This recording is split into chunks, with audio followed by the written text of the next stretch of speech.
Thank you. అందరికీ నమస్కారం.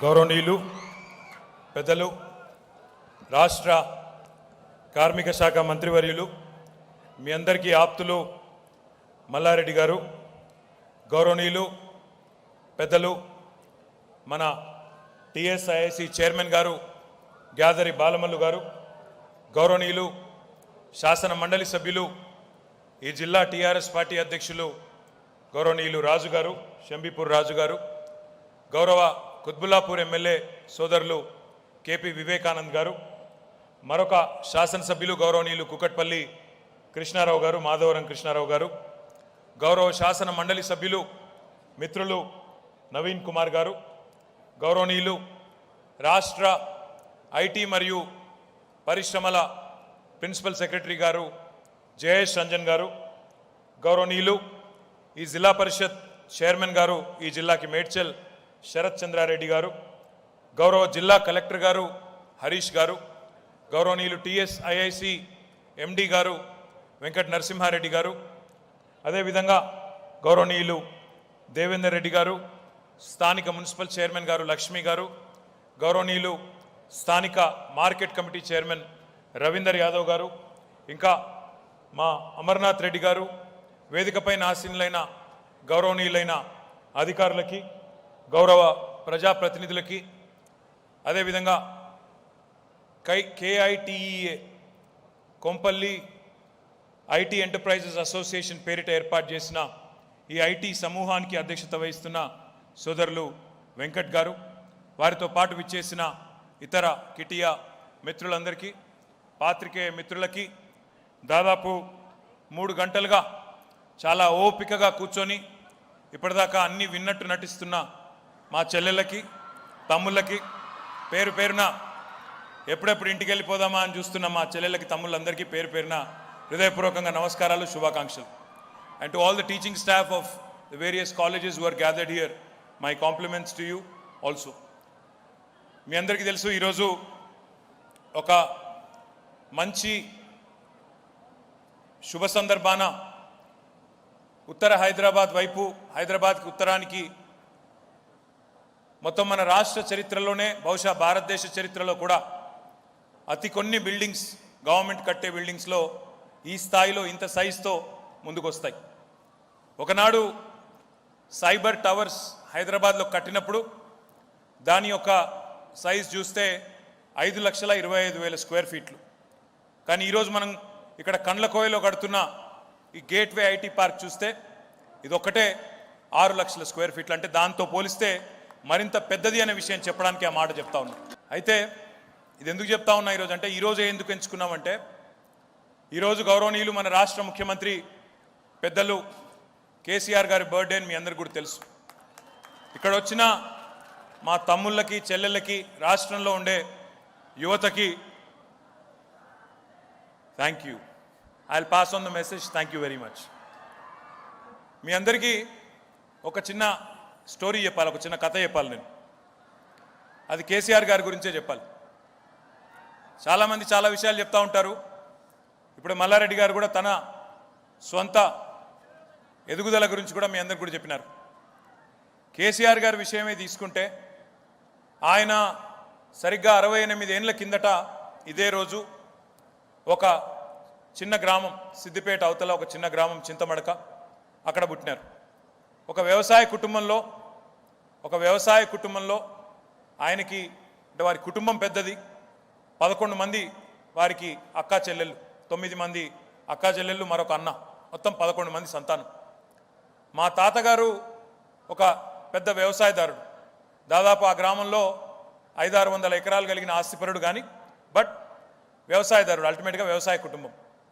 పొలిటికల్గా ఏ బ్యాక్గ్రౌండ్ కూడా లేదు. పొలిటికల్గా ఎవరు కూడా ఆ ఫ్యామిలీ నుంచి ఆయనకు అండగా నిలబడే వాళ్ళు లేరు. కేసీఆర్ గారు చదువుకోవడం ప్రారంభించింది ప్రభుత్వ పాఠశాలలో ప్రారంభించి, అక్కడి నుంచి తర్వాత తన జూనియర్ కాలేజ్ కోసం సిద్దిపేటకు వచ్చి డిగ్రీ కూడా అక్కడే చదువుకొని పీజీ కోసం హైదరాబాద్కి వచ్చినారు. తర్వాత క్రమంలో కొన్ని ఉదంతాలు, ఒక మూడు విషయాలు మీ దృష్టికి తీసుకొని రావాలనే ఉద్దేశంతో ఎందుకు చెప్తా ఉన్నా ఇదంతా కూడా. ఎందుకంటే ఒక మనిషి జీవితంలో ఎన్ని మెట్లెక్కాల్సి వస్తుంది, ఎన్ని రకాల ఎదురు దెబ్బలు తట్టుకోవాల్సి వస్తుంది, ఒక లక్ష్యం ఎంచుకున్నప్పుడు ఒక టార్గెట్ అంటూ పెట్టుకున్నప్పుడు ఎన్ని రకాల ఛాలెంజెస్ ఎదురవుతాయని చెప్పడానికి ఈ మాట చెప్తా ఉన్నా తప్ప వేరే ఉద్దేశం లేదు. ఇక్కడ కేసీఆర్ గారు వచ్చి ఆయన విద్యార్థిగా ఇక్కడ పీజీ చదువుకుంటా ఉన్నారు. ఇక్కడే మోజంజాహి మార్కెట్లోనో నింబోలి అడ్డాలోనో హైదరాబాద్లో ఎక్కడో ఒక రూమ్ రెంట్కి తీసుకొని అక్కడ ఉండి చదువుకుంటున్నారు. చదువుకుంటున్నప్పుడు వాళ్ళ మేనమామ గారు ఒక ఆయన కామారెడ్డి ప్రాంతానికి సంబంధించి కమలాకర్ రావు గారని ఆయన ఒకసారి ఆయన కలవడానికి వచ్చినారు. హైదరాబాద్కి ఏదో పని మీద వచ్చి హైదరాబాద్లోనే మేనల్లుడు కూడా ఉన్నాడు కదా అని చెప్పి పలకరించడానికి వచ్చినారు. వచ్చిన తర్వాత వచ్చినప్పుడు పెద్దవాళ్ళు సహజంగా అడుగుతారు కదా, ఏం చదువుతున్నావు అంటే పీజీ చేస్తున్నా మామయ్య. మరి మీ నాన్ననేమో అక్కడ కష్టపడుతున్నారు ఊర్లో, ఆయనకేమో 9 మంది ఆడపిల్లలు, వాళ్ళందరి పెళ్ళిళ్ళు చేయాలా, చాలా కష్టపడుతున్నాడు, ఒక్కడైపోయాడు, ఈ పీజీ ఎందుకు, చదువెందుకు, సప్పుడుదేక ఇంటికి పోయి అక్కడనే ఉద్యోగం ఏదైనా చూసుకొని అక్కడనే ఉండొచ్చు కదా అని చెప్పి ఆయన సలహా ఇచ్చింది. ఈయనేమో నాకు ఉద్యోగం చేసే ఆసక్తి లేదు, నేను రాజకీయాల్లో కానీ లేకపోతే నేను పబ్లిక్ లైఫ్లో ఏదో రకంగా పబ్లిక్ లైఫ్లో ఉండదలుచుకున్నా తప్ప నాకు ఉద్యోగం చేసే ఆసక్తి లేదు అని ఈయన చెప్పినారు. చెప్తే ఆయన చాలా కోపంగా, చేతగాని వాళ్ళందరూ ఇదే మాట మాట్లాడతారు, ఏదో ఏం చేయాలో తెలియదు భవిష్యత్తులో అనుకున్నప్పుడు నోటికొచ్చినట్టు ఏదో స్టోరీలు చెప్తారు, ఏదో పెద్ద కళల ప్రపంచంలో బతుకుతూ ఉంటారు. వాస్తవ ప్రపంచంలోకి రానువు, నేను తీసుకుపోయి నీకు అక్కడ పంచాయతీ సమితి అధ్యక్షుడు నాకు తెలిసినోడు ఉన్నాడు, ఆయనకు చెప్పి ఒక టీచర్ ఉద్యోగమో ఇంకో ఉద్యోగమో ఏదో ఒక ఉద్యోగం ఇప్పిస్తా, నేను వచ్చి ఉద్యోగం చేసుకో అని చెప్పి పట్టుబట్టి గట్టిగా మందలిచ్చే ప్రయత్నం చేసినారు. చేస్తే ఆయనకు ఆనాడు వయసు 21-22 ఏళ్ళు, మీ ఏజ్లోనే ఉన్నారు ఆనాడు. ఆయన అన్న మాట, కేసీఆర్ గారు ఆ రోజు వాళ్ళ మామగారిని అన్న మాట, మామయ్య ఈరోజు నేను చెప్తే నీకు కొద్దిగా ఎక్కువ చెప్తున్నా అనిపిస్తుండొచ్చు, నేను ఈ మాట అంటే నీ కోపం కూడా రావచ్చు, కానీ నేను ఈరోజు చెప్తున్నా, రాసి పెట్టుకో, నేను ఎంచుకున్న లక్ష్యం వైపు నేను ప్రయాణం సాగిస్తా, సాగించిన తర్వాత నేను సక్సెస్ఫుల్ అయిన తర్వాత నా ఉనికిలో నీ నీడ చూసుకోవాల్సిన రోజు వస్తుంది, గుర్తుపెట్టుకో. అంటే ఇది ఎందుకు చెప్తా ఉన్నా అంటే, ఒక మనిషికి ఏదైనా సాధించాలనుకున్నప్పుడు ఆత్మవిశ్వాసం కావాలి, ఆత్మస్థైర్యం కావాలి. మనకు చాలామంది చాలా చెప్తారు, ఇది చేయరాదంటారు, ఇది కాదంటారు, అనవసరంగా పోతున్నావు, రిస్క్ ఎందుకు అంటారు, రకరకాల మాటలు చెప్పి మన ఉత్సాహం మీద నీళ్లు చల్లే ప్రయత్నం చేస్తారు. కానీ ఆత్మస్థైర్యం ఉండాలి మనిషికి. ఇది వారికి జరిగిన మొదటి అనుభవం. రెండవది, ఒకసారి రాజకీయాల్లోకి ప్రజా జీవితంలోకి రావాలనుకున్న తర్వాత కేసీఆర్ గారు మళ్ళీ తిరిగి తన సొంతూరుకు పోయినారు. ఇందాక నేను చెప్పినట్టు ఆయనకు ఎవరు లేరు, వెనకాల బ్యాక్గ్రౌండ్ ఏమీ లేదు, వాళ్ళ ఇంట్లోంచి ఎవరు రాజకీయ నాయకులు లేరు. ఆయనను ఎవరో తీసుకొచ్చి అక్కడ ఒక అధికారం కానీ ఇంకోటి కానీ ఇచ్చే పరిస్థితి లేదు. ఆయనంతటా ఆయన ఒక యువకుడిగా ప్రత్యక్ష రాజకీయాల్లో అడుగుపెట్టాలని నిర్ణయం తీసుకున్న తర్వాత మన ప్రాథమిక వ్యవసాయ సహకార సంఘాలను ఉంటాయి, సింగిల్ విండో ఎలక్షన్స్ అంటారు, మీకు కొంతమందికి తెలిసి ఉండొచ్చు. ఆ సింగిల్ విండో ఎన్నికల్లో వాళ్ళ ఊరు నుంచి, సొంత ఊరు నుండి డైరెక్టర్గా ఎన్నికైనారు.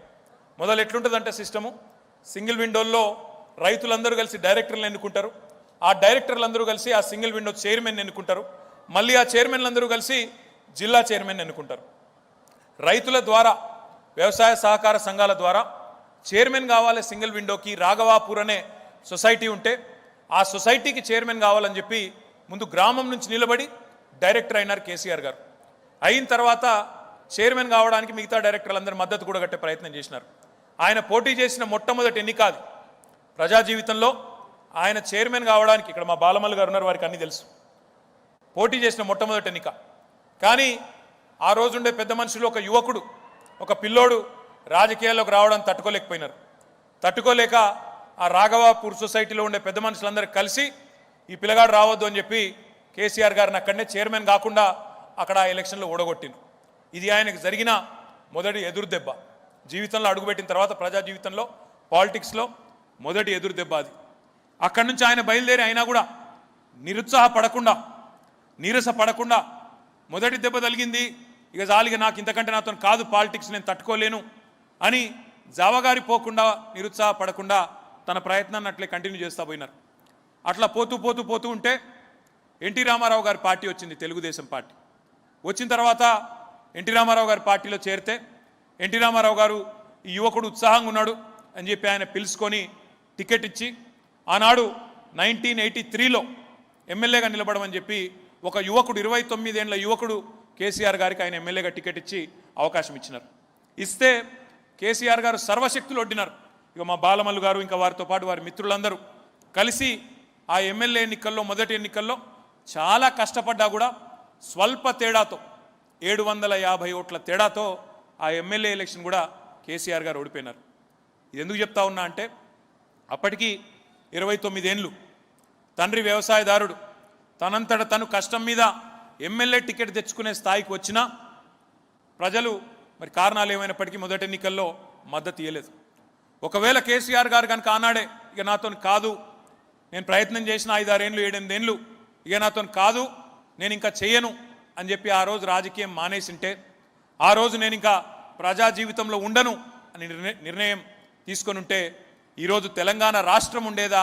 ఈరోజు ఆయన తెలంగాణ రాష్ట్రానికి అద్భుతంగా సారథ్యం వహిస్తూ ముఖ్యమంత్రి అయ్యేటోడా? దయచేసి ఆలోచించాలని చెప్పి నేను కోరుతా ఉన్నా.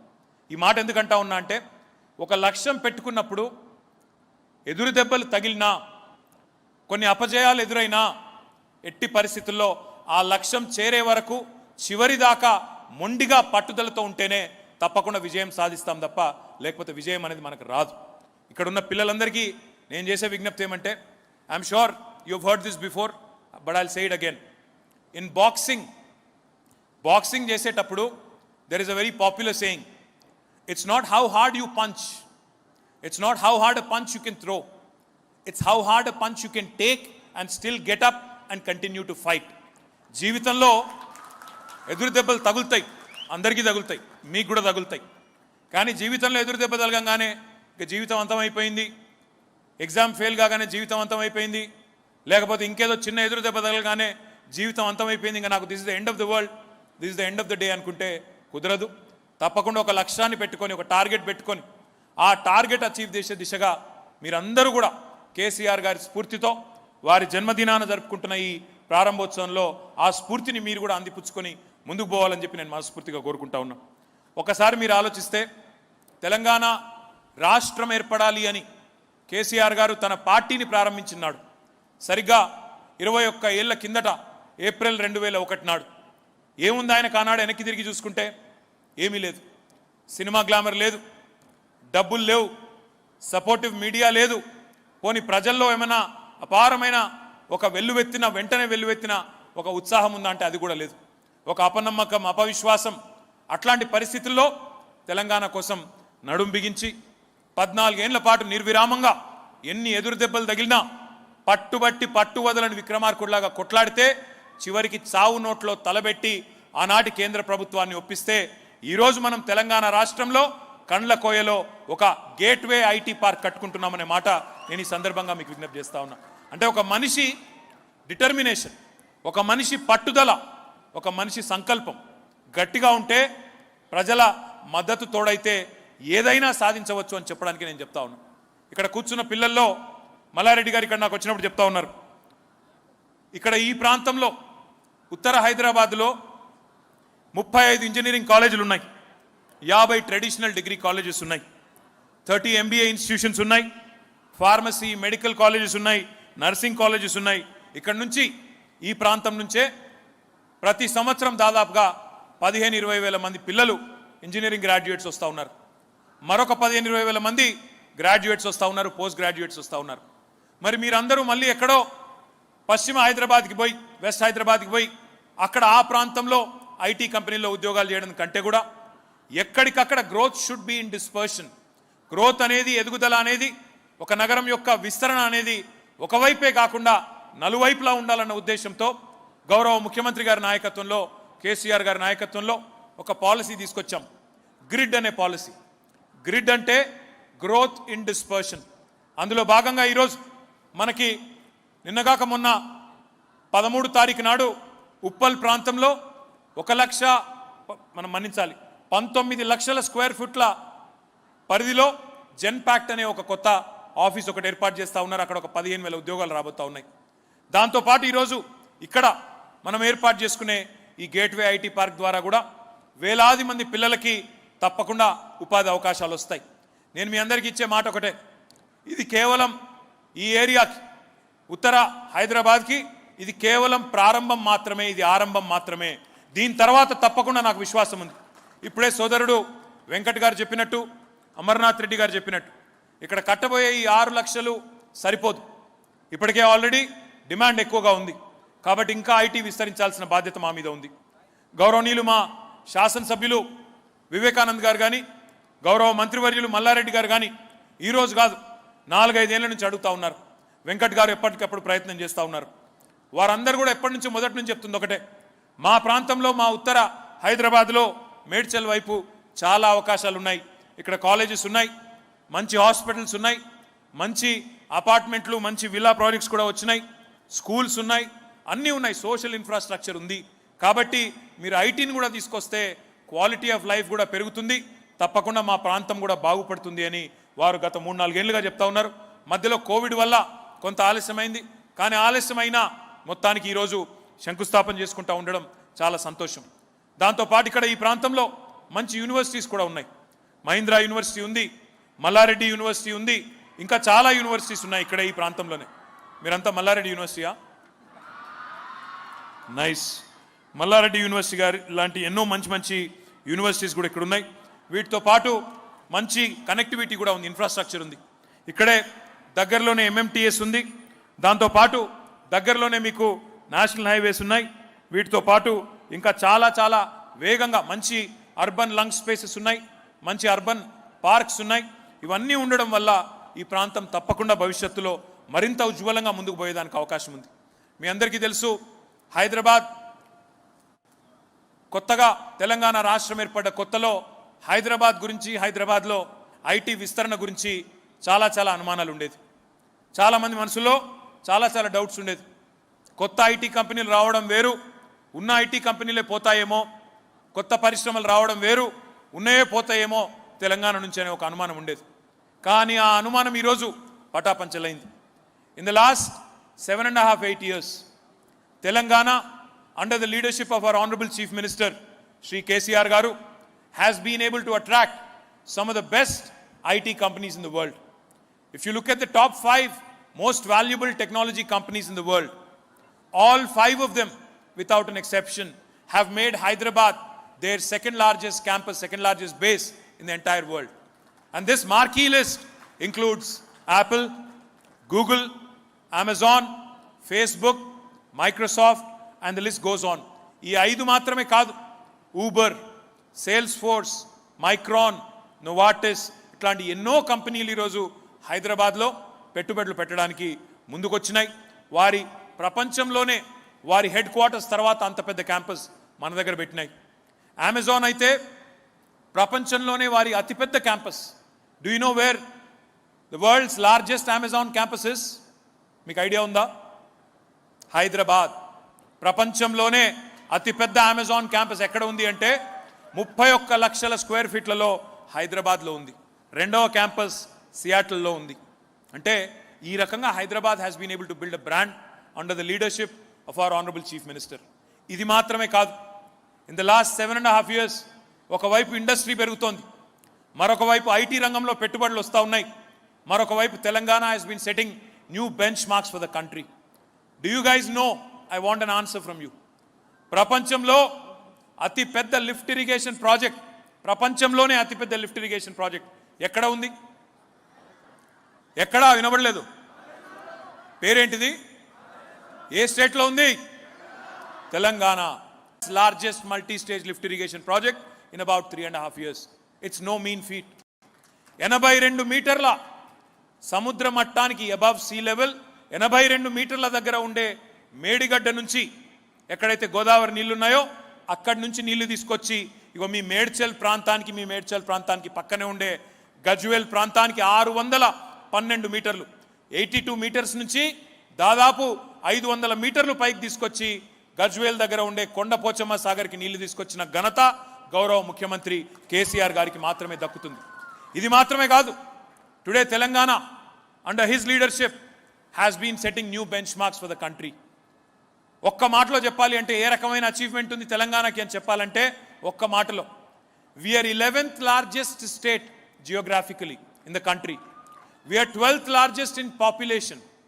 పాపులేషన్ వైజ్ చూసుకుంటే 12వ అతిపెద్ద రాష్ట్రం, జియోగ్రాఫికల్గా తీసుకుంటే భౌగోళికంగా తీసుకుంటే 11వ అతిపెద్ద రాష్ట్రం. కానీ ఇండియన్ ఎకానమీకి కాంట్రిబ్యూట్ చేసే వాళ్ళల్లో we are the 4th largest state in the entire country after 3 very very large states.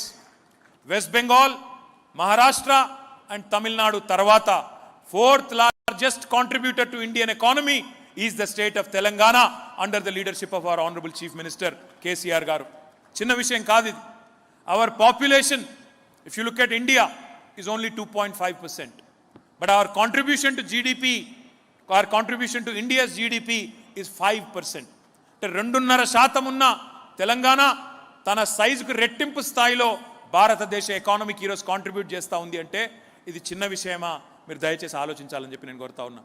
Today Telangana's programmes, Telangana's policies have become pioneers, have become benchmarks for the rest of the country. ఇంటింటికి నల్లా నీళ్ళు ఇచ్చే కార్యక్రమం machine Bhagiratha. ఆ కార్యక్రమం ఈరోజు దేశానికి దిక్సూచిగా మారింది. హర్ ఘర్ కో జల్ అనే కార్యక్రమానికి స్ఫూర్తి మన మిషన్ భగీరథ కార్యక్రమం. ఈ రకంగా చెప్పుకుంటూ పోతే ఎన్నో కార్యక్రమాలు ఉన్నాయి. రైతు బంధు లాంటి కార్యక్రమం, 24 గంటలు కరెంట్ ఇచ్చే కార్యక్రమం, వెల్ఫేర్లో మనం తీసుకున్న కార్యక్రమాలు, ఇవన్నీ ఎన్నో కార్యక్రమాలు జరుగుతూ ఉన్నాయి. నా విజ్ఞప్తి మీ అందరితో ఒకటే, మీ అందరి కోసం ప్రత్యేకించి నేను చేసే విజ్ఞప్తి, చదువుకునే పిల్లలకి ఒకవైపేమో ఉపాధి అవకాశాలు ఇబ్బడి ముబ్బడిగా వస్తూ ఉన్నాయి, పెట్టుబడులు వస్తూ ఉన్నాయి. ఈరోజు నేను ఇక్కడికి వచ్చే ముందే ఉదయం ఎంఆర్ఎఫ్ కంపెనీ వాళ్ళు వచ్చినారు. ఎంఆర్ఎఫ్ టైర్స్ తెలుసు కదా మీకు అందరికీ. ఎంఆర్ఎఫ్ కంపెనీ వాళ్ళు ఉదయమే వచ్చి మేము మరొక 1000 కోట్ల రూపాయలు మీ తెలంగాణలో పెట్టుబడులు పెడతా ఉన్నామని చెప్పి పొద్దునే వచ్చి వాళ్ళు కూడా చెప్పిపోయినారు. ఈ రకంగా ప్రతిరోజు దాదాపుగా ఏదో ఒక కొత్త పెట్టుబడి, ఏదో కొత్త కంపెనీ వస్తూ ఉంది.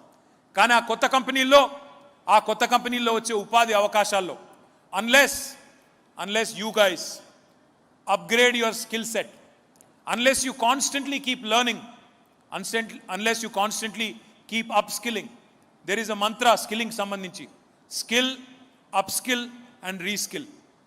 మల్లారెడ్డి గారు చెప్పినట్టు టైం వేస్ట్ చేయకుండా, మల్లారెడ్డి గారు చెప్పినట్టు జీవితంలో బాగుపడాలి, జీవితంలో పైకి రావాలి, మీ తల్లిదండ్రుల పేరు నిలబెట్టాలి అంటే you have to constantly upgrade your skill set. అట్లా అయితేనే ఇక్కడ వచ్చే ఉపాధి అవకాశాల్లో మీకే సింహభాగం దక్కుతుంది. Under KCR's leadership today Telangana and Hyderabad have become the vaccine capital of the world. Hyderabad is not just the vaccine capital of India. I don't know how many of you know this, but 1/3 of human vaccines globally are produced from Hyderabad. మీకు తెలుసా ఇది? మరి ఆ genome వ్యాలీలో, ఆ Biotech కంపెనీస్లో, ఆ vaccine కంపెనీస్లో మనకే ఉద్యోగాలు రావాలి అంటే ఎప్పటికప్పుడు మన స్కిల్ సెట్ని అప్గ్రేడ్ చేసుకోవాలా, ఎప్పటికప్పుడు మన నాలెడ్జ్ పెంచుకోవాలా. అట్లా అయినప్పుడే మనకు అవకాశాలు దక్కేదానికి అవకాశం ఉంది. ప్రభుత్వ ఉద్యోగాలు పరిమితంగా ఉంటాయి. ప్రభుత్వ ఉద్యోగాలు కేవలం 4-5 లక్షలు ఉంటాయి. కానీ మరి లక్షల సంఖ్యలో ప్రతి సంవత్సరం గ్రాడ్యుయేట్లు, పోస్ట్ గ్రాడ్యుయేట్లు వస్తున్నప్పుడు వారికి ఉద్యోగ అవకాశాలు సృష్టించాలి అంటే టీఎస్ ఐపాస్ లాంటి విధానాల వల్ల, ఇట్లాంటి ఐటీ పార్కుల వల్ల, పెట్టుబడులను ఆకర్షించడం వల్ల మంచి శాంతియుత వాతావరణం రాష్ట్రంలో ఉంటే, ప్రోగ్రెసివ్ పాలసీస్ ఉంటే, అవినీతి రహితంగా పాలన ఉంటే, కేసీఆర్ లాంటి సమర్థవంతమైన నాయకుడు ఉంటే తప్పకుండా పెట్టుబడులు వస్తాయి. కానీ వచ్చిన పెట్టుబడుల్లో, ఆ పెట్టుబడుల వచ్చే అవకాశాలు మీకు రావాలి అంటే ఎప్పటికప్పుడు మీరు చక్కగా చదువుకుంటూ నైపుణ్య శిక్షణ పొంది స్కిల్ సెట్ని కూడా పెంచుకుంటేనే తప్పకుండా మీ జీవితాల్లో మీరు స్థిరపడేదానికి అవకాశం ఉంటుంది. దాంతోపాటు కేవలం ఉద్యోగాలు మాత్రమే కాదు, మీరు ఉద్యోగాలు చేయడం మాత్రమే కాదు, 10 మందికి మీరే ఉద్యోగాలు కల్పించాలి అనుకుంటే, నేను 10 మందికి ఉద్యోగాలు కల్పిస్తాననుకుంటే, నేను ఆంటర్ప్రెన్యూర్ని అవుతాను, నేను పారిశ్రామికవేత్తను అవుతాననుకుంటే దానికోసం కూడా తెలంగాణ ప్రభుత్వం ఈరోజు పెద్దపీట వేసి మీకు అవకాశాలు కల్పిస్తూ ఉంది. India's largest technology incubator called as tea-hub is also head quartered in Hyderabad. మీకు కావాలి అంటే కొంపల్లిలో కూడా టీ-హబ్ యొక్క ఒక డెడికేటెడ్ వింగ్ ఇక్కడ ఏర్పాటు చేస్తాం. మీకు కావాల్సిన కొత్త ఇన్నోవేషన్స్, మీకు కావాల్సిన కొత్త ఆలోచనలను మీరు ఈ గేట్వే ఐటీ పార్క్ వచ్చి అక్కడ కావాల్సిన ఇన్పుట్ తీసుకొని, మెంటర్షిప్ అండ్ సపోర్ట్ తీసుకొని, ఫండింగ్ సపోర్ట్ కూడా మీరు రేస్ చేయగలిగితే you can create jobs for others. Instead of being a job seeker, you can become a job creator. So my humble appeal to all of my young friends, KCR గారు ఏ విధంగానైతే పట్టు వదలని విక్రమార్కుల్లాగా ఎదురు దెబ్బలు తిన్నా he continued to dream big, he continued to think big, and that's why where he is what he is, and he is where he is. So my humble appeal to all of you, think like KCR, think big, dream like KCR, dream big. And I am very confident, I'm very, very clear in my mind, if you continue to work hard, if you continue to respect others and your own abilities, then you will also achieve like KCR, you will win like KCR, you will become an achiever like KCR. తప్పకుండా మీ అందరికి కూడా ఈ IT park వల్ల మాత్రమే కాదు, భవిష్యత్తులో మీ అందరికీ ఉజ్వలమైన అవకాశాలు రావాలని, 10 మందికి ఉద్యోగాలు ఇచ్చే స్థాయికి మీరు అందరూ కూడా తప్పకుండా చేరుకోవాలని మనస్ఫూర్తిగా కోరుకుంటూ, ఈ ఐటీ పార్క్ కేవలం ఆరంభం మాత్రమే.